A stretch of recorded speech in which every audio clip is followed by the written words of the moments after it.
দর্শক, নিউজ 24 ইন্টারন্যাশনালের শুক্রবারের সাপ্তাহিক আয়োজন অন্যরকম সংবাদে আপনাদের স্বাগত জানাচ্ছি। পুরো সংবাদে আপনাদের সাথে আছি আমি সোহাগ বক্স। সোমবারের মতো লাইভ অর্কেস্ট্রার সঙ্গে গান গাইল মানবরূপী রোবট সোফিয়া। হংকং ব্যাপটিস্ট ইউনিভার্সিটির সিম্ফনি অর্কেস্ট্রার সঙ্গে সুর মিলিয়ে সে পরিবেশন করেছে চমৎকার 3টি মৌলিক গান। সোনালী রঙের ঝলমলে পোশাকে সোফিয়ার এই আকর্ষণীয় পরিবেশনা উপস্থিত দর্শকদের দারুণভাবে মুগ্ধ করেছে। ঐতিহ্যবাহী শিল্পকলার সঙ্গে অত্যাধুনিক প্রযুক্তির এক দারুণ মেলবন্ধন ঘটানো হয়েছে কৃত্রিম বুদ্ধিমত্তা বা এআই থিমের এই বিশেষ কনসার্টে।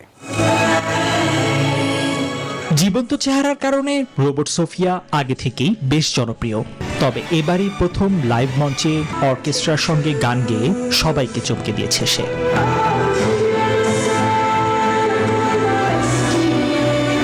সোফিয়া জানায়, মানুষের মতো আবেগ না থাকলেও সে শিল্পের মাধ্যমে সবার কাছাকাছি যেতে চায়। এই সুন্দর অভিজ্ঞতার অংশ হওয়াই তার মূল লক্ষ্য। এ কথা সাড়া ফেলেছে সবার মনে। সোফিয়ার একটি কথা আমার খুব ভালো লেগেছে। ভয় পেও না, এআই আমাদের জায়গা দখল করছে না, বরং পৃথিবীকে আরো সুন্দর করতে আমাদের সাহায্য করছে। কনসার্টে এআই অ্যানিমেশন আর মানব নৃত্যশিল্পীর সঙ্গে ভার্চুয়াল অ্যাভাটারের নাচও দেখানো হয়।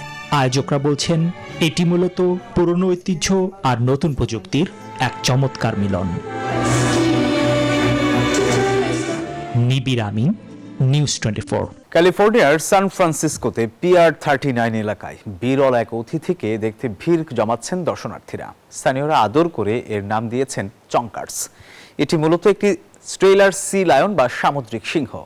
সাধারণত এই প্রজাতির প্রাণী এতটা দক্ষিণে দেখা যায় না। অন্যান্য ছোট সি লায়নের ভিড়ে এই বিশালাকার সামুদ্রিক প্রাণীটি নজর কাড়ছে সবার। তাকে দেখে বেশ আনন্দ উপভোগ করছেন দর্শনার্থীরাও। সাধারণত ছোট আকারের সি লায়ন দেখতে অভ্যস্ত ক্যালিফোর্নিয়াবাসী, তবে এবার সেখানে দেখা মিলেছে বিশাল দেহের অধিকারী ভিন্ন এক সামুদ্রিক সিংহের। সাধারণ আকারের চেয়ে কয়েক গুণ বড় এই প্রাণীটির নাম দর্শনার্থীরা দিয়েছেন চঙ্কার্স। বিশেষজ্ঞরা বলছেন, এটি মূলত স্টেলার প্রজাতির সি লায়ন। পূর্ণবয়স্ক অবস্থায় এগুলো প্রায় 10 ফুট লম্বা এবং 1200 পাউন্ড ওজনের হতে পারে। সচরাচর এত দক্ষিণে এদের বিচরণ দেখা যায় না। সে আকারে অনেক বড়, ওকে দেখে মনে হয় জড়িয়ে ধরা যায়, যদিও তা বিপজ্জনক হতে পারে। সাধারণগুলোর চেয়েও প্রায় 3 গুণ বড়, তাই ওকে অনেকটা সিল মাছের সান্তাক্লজ সংস্করণের মতো দেখতে লাগে। বিরল এই সামুদ্রিক প্রাণীর দেখা পেয়ে উচ্ছ্বসিত প্রকৃতিপ্রেমীরা। প্রতিদিন পিআর 39 এলাকায় এই ভিন্নধর্মী প্রাণীটিকে একটু কাছ থেকে এক নজর দেখার জন্য ভিড় করছেন নানা বয়সী মানুষ। নিবির আমিন, নিউজ 24। চীনের বেইজিংয়ে নতুন সাজে পুনরায় চালু হয়েছে পপ মার্টের থিম পার্ক পপল্যান্ড। দীর্ঘ 1 বছরের ব্যাপক সংস্কার শেষে এখানকার বিখ্যাত লাবুবু ফরেস্ট জোন দর্শনার্থীদের জন্য উন্মুক্ত করা হয়েছে। নতুন রাইড, গেম ও পারফরম্যান্সে যুক্ত হওয়ায় দারুণ রোমাঞ্চিত লাবুবু ভক্তরা। কেবল খেলনা বিক্রিতে সীমাবদ্ধ না থেকে নিজেদের ব্যবসাকে আরও প্রসারিত করার অংশ হিসেবেই এমন উদ্যোগ নিয়েছে কর্তৃপক্ষ।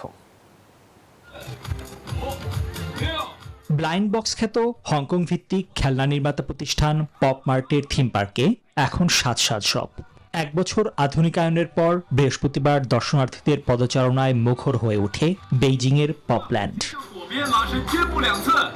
মূল আকর্ষণ লাবুবু ফরেস্ট জোনে যোগ হয়েছে নতুন সব অ্যামিউজমেন্ট রাইড আর গেম। ডিমু এবং লাবুবুর মতো জনপ্রিয় কার্টুন চরিত্রগুলো চোখের সামনে দেখে উচ্ছ্বসিত সব বয়সী দর্শনার্থীরা। সকালে এত তাড়াতাড়ি ঘুম থেকে উঠে আগে কখনো অ্যামিউজমেন্ট পার্কে আসিনি। শুধু লাবুবুকে দেখার জন্যই এই ভোরে উঠে সরাসরি এখানে চলে এসেছি। খেলনার পাশাপাশি বিনোদন জগতেও নিজেদের আধিপত্য বাড়াতে সনি পিকচার্সের সঙ্গে চলচ্চিত্র নির্মাণ করছে পপ মার্ট। এছাড়া 2025 সালে প্রতিষ্ঠানটির আয় প্রায় 3 গুণ বেড়ে পৌঁছেছে 37.12 বিলিয়ন ইউয়ানে। নিবির আমিন, নিউজ 24। নিউ ইয়র্ক সফরে ব্রিটিশ রাজা চার্লসকে ঘিরে ফের সামনে এলো কোহিনূর বিতর্ক। উঠল ইতিহাসের পুরনো প্রশ্ন। শহরটির মেয়র জোহরান মামদানি বলছেন, সুযোগ পেলে তিনি রাজাকে উপনিবেশিক লুণ্ঠনের প্রতীক এই হীরা ভারতকে ফিরিয়ে দেওয়ার আহ্বান জানাতেন। 9/11 হামলায় নিহতদের স্মরণে যোগ দিতে নিউ ইয়র্কে যান ব্রিটিশ রাজা চার্লস, কিন্তু আনুষ্ঠানিক শোকের আবহ ছাপিয়ে আলোচনায় উঠে আসে ব্রিটিশ রাজমুকুটের সবচেয়ে বিতর্কিত রত্ন কোহিনূর। রাজা চার্লসের সঙ্গে কথা বলার সুযোগ পেলে আমি কোহিনূর ভারতকে ফিরিয়ে দেওয়ার বিষয়টি তুলতাম। 105 ক্যারেটের কোহিনূর শুধু একটি হীরা নয়, এটি ঔপনিবেশিক ইতিহাস, দখল আর লুণ্ঠনের প্রতীক। 1849 সালে পাঞ্জাব দখলের পর হীরাটি ইস্ট ইন্ডিয়া কোম্পানির নিয়ন্ত্রণে যায়, পরে তা রানী ভিক্টোরিয়ার কাছে হস্তান্তর করা হয়।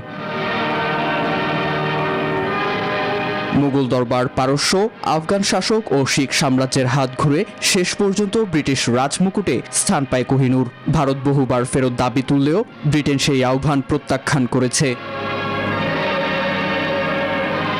150 বছর পরও কোহিনূর শুধু এক রত্ন নয়, এটি সাম্রাজ্যবাদ, ইতিহাস আর ন্যায় বিচারের এক অমীমাংসিত প্রতীক। Desk report, news 24। দর্শক, এই ছিল অন্যরকম সংবাদের আয়োজনে। ধন্যবাদ সবাইকে।